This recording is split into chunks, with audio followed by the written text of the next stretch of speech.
So, hello everyone, welcome back to my channel. In this video lecture, we are going to discuss about the neural networks in data science. So, basically, neural networks represent an attempt at a very basic level to imitate the type of non-linear learning that occurs in the networks of neurons found in nature, such as the human brain. A neuron from the human brain uses dendrites to gather inputs from other neurons and combine the input information, generating a non-linear response, and some threshold is reached, which it sends to other neurons using the axon. So, in the same way, our neural networks works. So, basically, an artificial neuron model used in most neural networks, the inputs xi are collected from upstream neurons or the dataset and combined through a combination function such as summation, which is then input into a usually non-linear activation function to produce an output response Y, which may then be channeled downstream to other neurons. The main benefit of neural network is that they are quite robust for noisy, complicated, or non-linear data. Due to the non-linear nature of the activation function, on the other hand, the main drawback of neural network is that they are relatively opaque to human interpretation as opposed to, say, decision tree.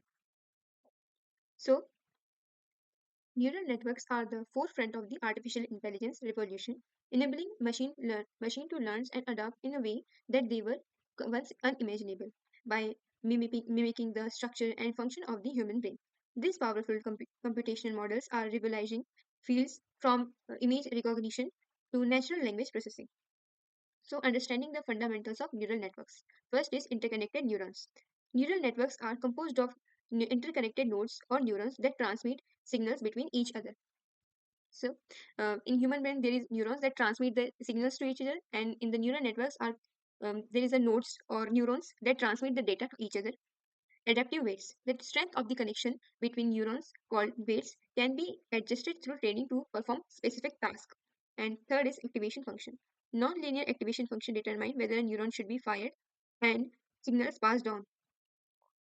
So the architecture of neural networks, first is layer, second is neurons and connection. So our first layer is input layer, then hidden layer and then output layer. So input layer receives the raw data such as pixel in an image or words in a sentence. Hidden layer perform feature extraction and transformation, learning increasingly complex representation of the input.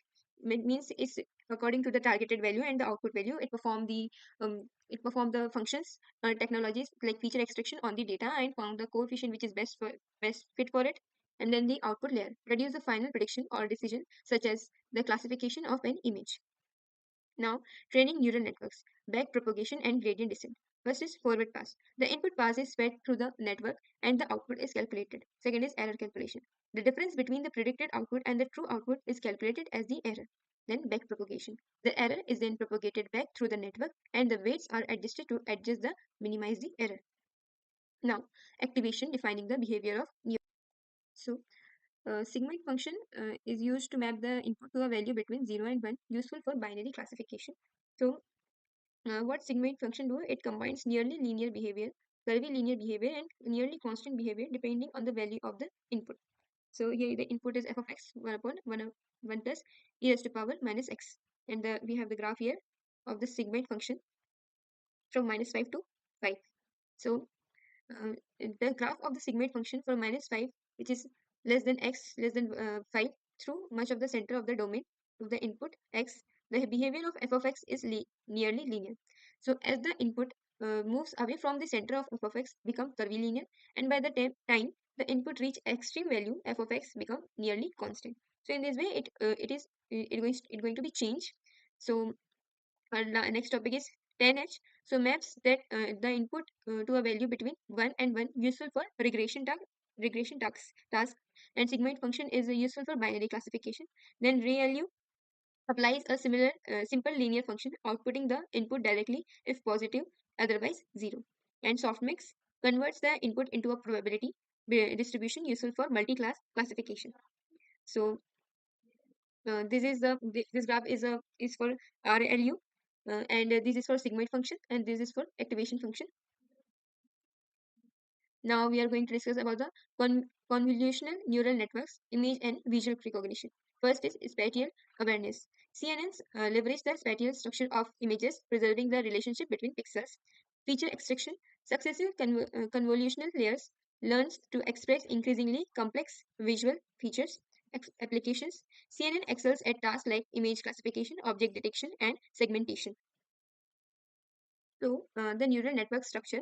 A neural network consists of layered, feed-forwarded, completely connected network of artificial neurons or nodes. First is the feed-forward nature of the network restricts the network to a single direction of a flow and does not allow looping or cycling. Most networks consist of three layers: an input layer, a hidden layer, and an output layer. There may be more than one hidden layer, although most network contains only one, which is sufficient for most purposes. So we are going to discuss about the structure of the neurons in the artificial neuron model. So here, this is the input layer, and this is the hidden layer, and this is the output layer. So input layer take the raw data, and hidden layer perform the functions, and output layer gives the output. And in the neuron, each and every node is connected to each and other node. So the neural network is completely connected, meaning that every node in a given layer is connected to every node in adjoining layers, although not to other nodes in the same layer. So each connection between node has a weight associated with it.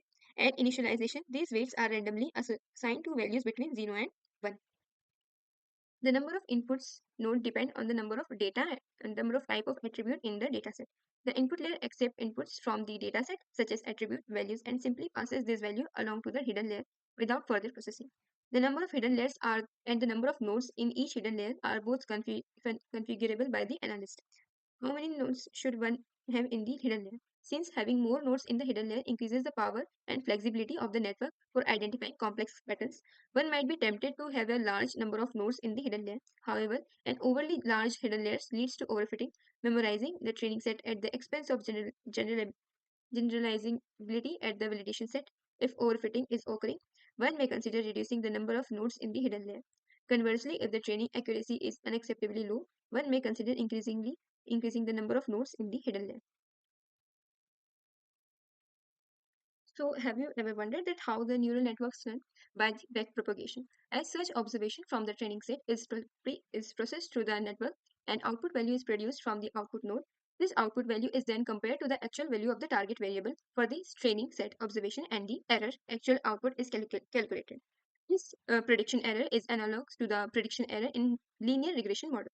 To measure how well the output prediction fit the actual target values, most neural networks model use the sum of squared errors. So this is used to minimize the errors which is generated along the analysis, where the squared prediction errors are sum over all the output nodes and over all the records in the training set. The problem is therefore to construct a set of model weights that will minimize the SSE, which is sum of squared of errors. In this way, the weights are analog to the parameters of the regression model. The true values for the weights that will minimize SSE are unknown, and our task is to estimate them given data. The backpropagation algorithm does the following thing. First is it takes the prediction error actual output for the particular record and percolates the error back through the network. Second is assigning partition responsibility for the network to the various connections. Third, the weights on these connections are then adjusted to decrease the error using gradient descent. So now interpreting the weights in a neural network model. The weights in a neural network model represent what the model is trying to tell you given the data. These weights are the analogous to the predictor coefficients in a regression model.